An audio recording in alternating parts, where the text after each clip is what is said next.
그래서 이 사도행전을 올 한 해는 강해를 하려고 합니다.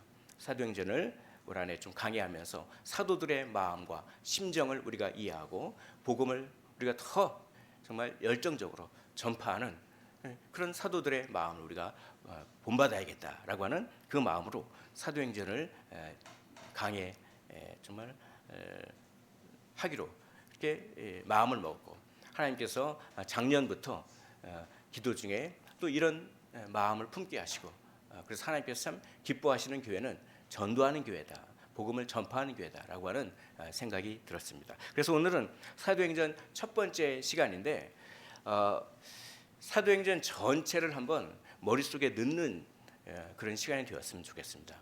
사도행전 개관을 할 거예요. 사도행전이 어떤 책인지, 어떤 구조로 있는지.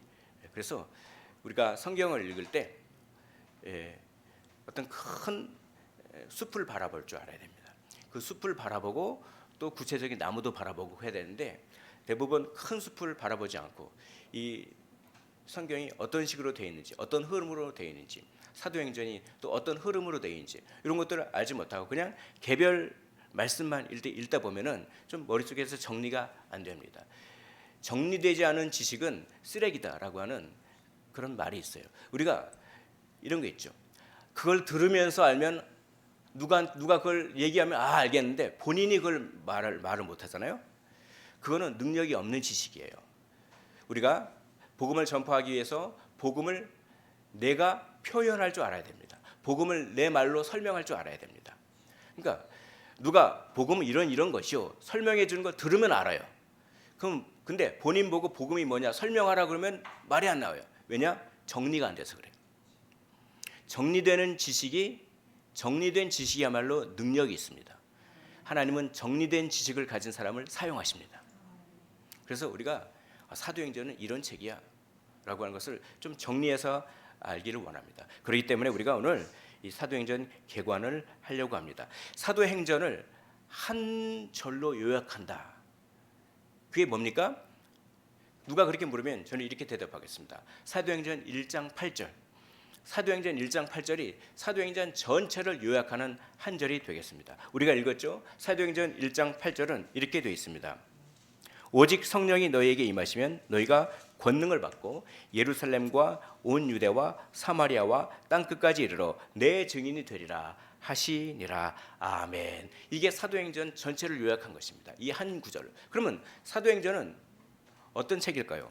바로 이 사도행전 1장 8절이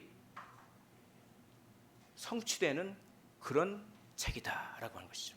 사도행전 1장 8절이 예루살렘에 복음이 전파되고, 그 다음에 온 유대와 사마리아에 복음이 전파되고, 그 다음에 땅끝까지 복음이 전파되고, 이거죠. 그러니까 사도행전은 크게 세 부분으로 나눌 수가 있습니다. 먼저 예루살렘에 복음이 전파되는 과정을 기록하고 있어요. 그게 첫 번째 부분이에요. 두 번째 부분은 뭡니까? 온 유대와 사마리아에 복음이 전파되는 과정을 기록하고 있어요. 그것이 두 번째 부분입니다. 그리고 이제 땅끝까지 복음이 전파되는 그것이 기록되어 있습니다. 그것이 세 번째 부분입니다. 그래서 사도행전은 세 부분으로 나눌 수 있다라고 하는 것을, 이게 사도행전 1장 8절이 우리에게 가르쳐 주신 거죠. 머릿속에 그리십시오. 사도행전은 세 부분이다. 먼저 예루살렘의 복음이 전파되고, 그리고 사마리아의 복음이 전파되고, 그리고 땅끝의 복음이 전파되는 이 세 부분으로 나눌 수 있겠구나라고 하는 것을 머릿속에 그리십시오. 그러면 약간 더 구체적으로 말씀을 드리겠습니다. 그러면 1장부터 6장 7절까지죠. 우리가 오늘 6장 7절을 읽었습니다. 1장부터 6장 7절까지 예루살렘의 복음이 전파되는 그런 것이죠. 근데 거기서 성령이 오순절에 임하는 그 장면이 중요합니다. 성령이 오순절에 임하는데, 임해서 뭡니까? 불의 혀와 그렇죠? 불의 혀와 같은 것이 각 사람 머리 가운데 막 있고, 막 어떤 시각적인 그런 현상인지 혹은 상징적인 것인지 모르겠지만 아무튼 강력하게 성령이 임해서 무엇을 합니까? 방언을 하는 거죠. 방언을.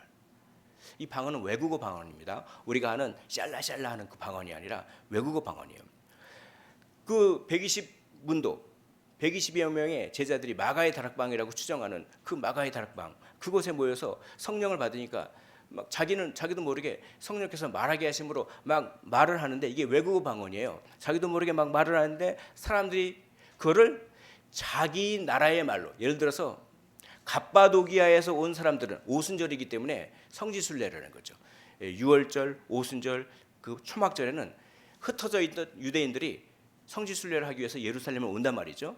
근데 갑바도기아에서 온 사람들, 어디서 온 사람들, 어디 이달리아에서 온 사람들, 그 사람들이 자기 나라의 말로 그게 들리는 거예요. 그러니까 이게 놀라운 거죠. 막 놀라고, 이게 무슨 일인가 막 당하고 있는데, 저 사람들이 술 취하고 그런 거 아닌가 막 그러고 있는데, 베드로가 그것이 아니다라고 하면서 설교를 합니다. 베드로의 설교, 그렇죠? 그래서 이것은 요엘 선지자의 예언이 성취된 것이다. 그렇죠? 요엘 선지자가 그때가 되면은, 그렇죠? 주의 영을 부어 주셔서 젊은이들이 그리고 그 예언을 하고 비전을 보고 막 그런 내용이 있지 않습니까? 그 구약 성경에 요엘의 선지자의 예언이 이루어진 것이다라고 하면서, 그런데 이 성령을 누가 주시냐? 너희가 죽인 예수가 살아나셨다. 너희가 죽인 예수가, 나사렛 예수가 살아나셔서, 그분은 하나님께 저주받은 자가 아니다. 나무에 달린 자는 저주받는다고 생각했지 너희들. 근데 그분은 저주받은 자가 아니다. 그분은 높임받았다. 그리고 그분은 부활하셨다. 그분은 살아나셨다. 그래서 그 살아난 증거가 뭐냐? 그분이 너희에게 이렇게 방언을 주시는, 그 방언이 예수님의 부활을 증언하고 있는 것이라는 그런 논리로 베드로가 방언을 가지고 부활의 예수님을 증언하는 거예요. 그리고 너희는 하나님이 높이신 자를 너희는 죽였다. 그러니까 하나님의 뜻과 반대되는 일을 너희가 했다. 이 말에 찔리는 거예요. 그럼 어찌할꼬? 우리가 하나님이 높이신 자를, 하나님이 의롭다고 하신 자를, 그래서 방언의 역사를 주시는 성령을 보내주신 그분을 우리는 죽였다. 어찌할꼬? 괜찮다. 주 예수 그리스도를 믿고 회개하면 너희가 구원을 받는다 라고 하니까 사람들이 그때 찔림을 받아가지고 그냥 회개를 하는 거예요. 그래서 3,000명이 세례를 받습니다. 3,000명. 이 베드로가 능력을 받았어요. 여기 계신 모든 분들 성령의 능력을 받으시기를 주의 이름으로 축원을 드립니다. 그래서 성령의 능력을 받으면 완전히 다른 삶을 삽니다. 성령의 능력을 받으면 용기가 생깁니다. 성령의 능력을 받으면 힘찬 삶을 살 수가 있습니다. 고난도 문제가 되지 않습니다. 어려움도 문제가 되지 않습니다. 다른 사람들이 나를 상처 주는 말도 문제가 되지 않습니다. 문제가 되는 건 무엇입니까? 환경이 아닙니다. 문제가 되는 것은 내가 성령 충만하지 못한다는 것입니다. 베드로가 성령 충만을 받아서, 아니 그 안전뱅이가 있어요. 그 안전뱅이가 뭐 좀 콩고물이라도 떨어질 거 없냐. 그 구걸 하면은 동전 한 입이라도 주고 그랬었는데, 그 베드로가 가는데 뭡니까? 뭐 좀 콩고물이라도 먹을까. 그래가지고 있는데 나는 돈이 없어. 성령 충만한 베드로가 은과 금을 내게서 찾지 말라. 나에게 돈을 기대하지 말라. 그러나 내가 가지고 있는 것이 있다. 나는 돈은 없다. 그러나 내가 가지고 있는 것이 있다. 그것이 무엇입니까? 예수 그리스도의 이름. 한번 따라해 볼까요? 예수 그리스도의 이름. 그 이름을 여기 계신 분들은 가지고 계신 줄로 믿으시기를 원합니다. 나는 돈이 없어도 나는 예수 그리스도의 이름을 가지고 있다. 그 이름으로 명하노니 일어나 걸어라. 제가 말씀을 준비하면서 하나님께서 이런 마음을 주셨어요. 지금 아프신 분들이 있으십니까? 뭐 아프신 분들, 아픈 부위를 생각하십시오. 지금 생각하십시오. 머리가 아프십니까? 허리가 아프십니까? 다리가 아프십니까? 예. 아프신 자, 그리고 여러분들이 가지고 계신 모든 질병을 다 고치시는 나사렛 예수 그리스도 이름을 의지하십시오. 그리고 이렇게 한번 선포하는 것입니다. 나사렛 예수 그리스도 이름으로 명하노니 아픔들이 떠나갈지어다. 우리 한번 그렇게 한번 따라해 볼까요? 예수 그리스도 이름으로 명하노니 아픈 것들이 떠날지어다. 아멘. 주님께서 회복시켜 주실 줄 믿으시기를 원합니다. 그러니까 놀란 거예요. 이 사람이 40세라고 되는데 40년 동안 앉아 있는 거예요. 근데 그게 일어났다니까요. 할렐루야. 그러니까 그 능력, 아니 이 능력이 어디서 나왔습니까? 라고 하니까 베드로가 또 부활의 복음을 전해요. 이것은 너희가 죽인 나사렛 예수가 살아나셔서 그 부활하신 분이 부활의 능력, 생명의 능력으로 임하셨기 때문에 이 안진뱅이가 일어난 거다. 안진뱅이가 일어났다고 하는 것은 예수님이 부활하셨다고 하는 증거다라고 하면서 안진뱅이가 일어나는 것과 예수님의 부활을 연결시켜서 설교합니다. 그러니까 그 사람이 또 찔림 받는 거예요. 아니 우리가 죽인 그분이 부활하셨단 말이야. 그런 거죠. 믿고 회개하라 라고 해서 그때 남자만 5천 명이 돌아오는 역사가 일어나는 것이죠. 그러니까 자꾸 이 부활의 복음을 전하니까 이 종교 지도자들이 자기들이 예수님을 죽였지 않습니까? 자기들이 빌라도를 압박해가지고 정치 재판한 거잖아요. 오늘날처럼. 그래가지고 죄가 하나도 없는데 선동 세력을 해가지고 나사렛 예수를 못 박아라 못 박아라. 여론을 막 펼치니까 법리적으로 보면 무죄예요. 근데 여론이 죽이라고 하니까 어떻게 됩니까?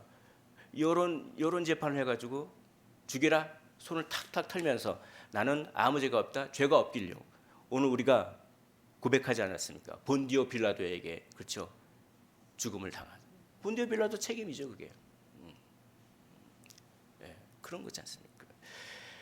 그 종교 지도자들이 자기가 예수님을 죽였다고 하는 것을 알고 있는데 그 예수가 살아났다, 부활의 복음을 자꾸 전파하니까 사도들을 잡아서 막 위협을 주고 때로는 감옥에 넣기도 하고 그런 겁니다.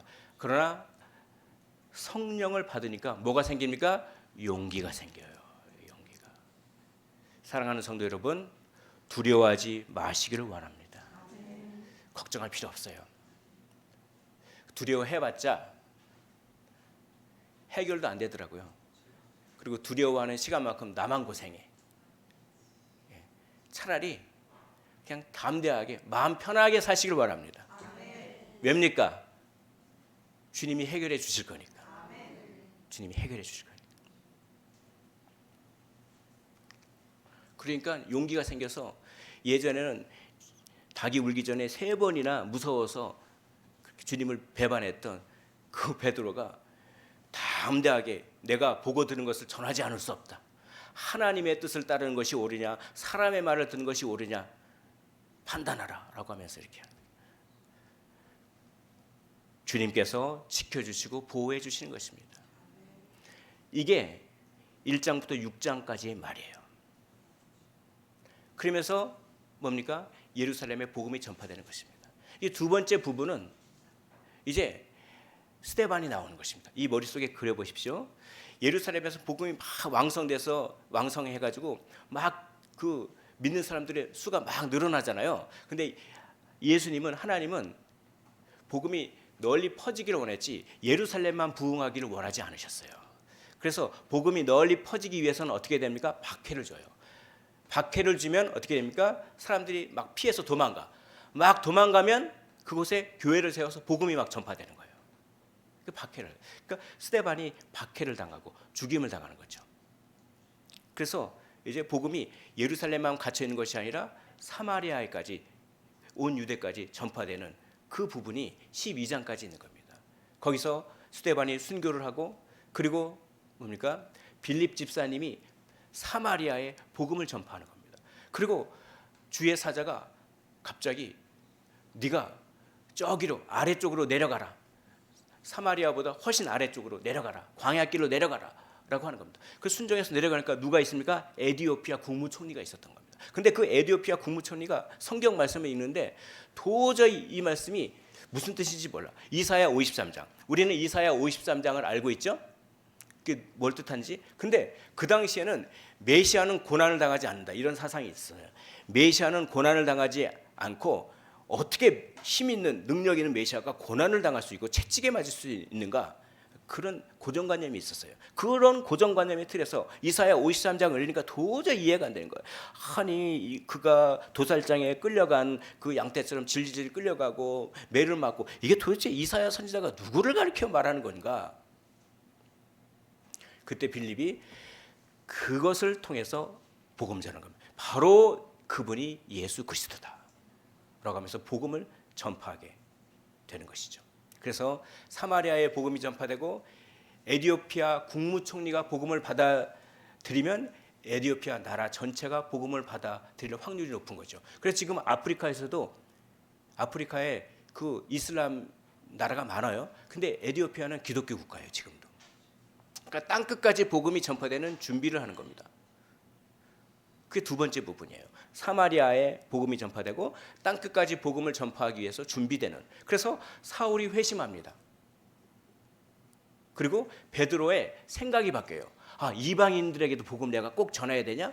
근데 베드로의 고정관념을 바꿔주신 것이죠. 환상을 보고 아주 부정한 음식, 레위기에서 먹으면 안 되는 음식이 있는데 그걸 먹으라고 하는 거예요. 아니 주님, 그 음식을 먹으면 안 되지 않습니까? 야, 그걸 누가 정하냐? 내가 정한다. 내가 부정하다고 하면 부정하고, 내가 깨끗하다고 하면 깨끗한 거야. 그걸 3번 보잖아요. 3번 본 다음에 야, 이게 도대체 무슨 뜻이야? 이 환상이 무슨 뜻이야? 궁금하고 있을 때 고넬료가 사람을 보내잖아요. 그래서 고넬료에게 딱 들어가서 복음을 전파하는데 방언이 터지는 겁니다. 그래서 고정관념이 바뀌어요. 하나님께서는 이방인들에게도 복음을 전하기를 원하시는구나. 그래서 뭡니까? 땅 끝까지 복음이 전파되기 위해서 베드로의 고정관념을 바꾸시는 거예요. 이게 두 번째 장면입니다. 이게 12장 24절까지예요. 그리고 나머지 13장부터 28장까지는 이제 본격적으로 땅 끝에 복음이 전파되는 바울을 사용하시는 거죠, 하나님께서. 그래서 갈라디아 지역에 복음을 전파합니다. 이게 1차 전도여행. 두 번째, 그리스 지역에 복음을 전파합니다. 이게 2차 전도여행. 소아시아 지방에 복음을 전파합니다. 이게 3차 전도여행. 그리고 바울이 어떻게 됩니까? 붙잡힘을 당해서 로마로 호송해 가죠. 그것도 전도여행이에요. 로마로 호송돼서 로마의 그 왕에게, 황제에게 복음을 전하는 4차 전도여행. 한번 따라해 볼까요? 갈라디아 지역 1차 전도여행입니다. 그리스 지역 2차 전도여행, 소아시아 지역 3차 전도여행, 로마 지역 4차 전도여행. 그렇게 해서 이렇게 그래서 맨 처음에 1장부터 6장 7장까지는 베드로가 중심이 돼서 예루살렘에 복음이 전파되고, 그리고 6장 8절부터 12장 24절까지는 스데반의 순교와 베드로와 바울이 준비되고 빌립이 사마리아의 복음을 전파하는 것을 통해서 사마리아의 땅에, 그리고 땅끝 선교가 준비되는 거죠. 그리고 13장부터 마지막 28장까지는 본격적으로 땅끝까지 복음이 전파되는. 그래서 예루살렘의 온 유대와 사마리아의 땅 끝에 이르기까지 복음이 전파되는, 그것이 이렇게 딱 그려지십니까? 이게 사도행전의 그 뭡니까? 구조가 되겠습니다. 근데 여기서 아주 은혜가 되어 있는 한 가지 있어요. 자, 이 사도행전을 3부분으로 나누는데 이 3부분의 맨 마지막 구절이 있어요. 첫 번째 부분, 예루살렘에 복음이 전파되는 첫 번째 부분의 맨 마지막 구절이 6장 7절입니다. 그 6장 7절이 우리가 읽은 거예요. 바로 뭐냐? 하나님의 말씀이 점점 왕성하여진다라고 얘기하고 있습니다. 그리고 두 번째 부분, 사마리아와 땅끝 선교가 준비되는 두 번째 부분의 맨 마지막 구절이 12장 24절입니다. 이 구절을 한번 잘 보십시오. 12장 24절에 우리가 읽은 말씀입니다. 어떻게 되어 있습니까? 하나님의 말씀은 흥왕하여 더하더라. 흥왕하여. 그리고 땅끝 선교가 본격적으로 이루어진, 그래서 그 세 번째 부분의 맨 마지막 구절이 우리가 읽은 사도행전 28장 31절의 말씀입니다. 사도행전 28장 31절의 말씀에 하나님의 나라를 전파하며 주 예수 그리스도의 도, 말씀이죠. 이 말씀에 관한 모든 것을 담대하게 거침없이 가르치더라. 아멘. 그러니까 뭡니까? 예루살렘의 복음이 전파되는 것은 바로 말씀이 왕성해져 가는 것입니다. 사마리아의 복음이 전파되는 것은 말씀이 흥왕해지는 것입니다.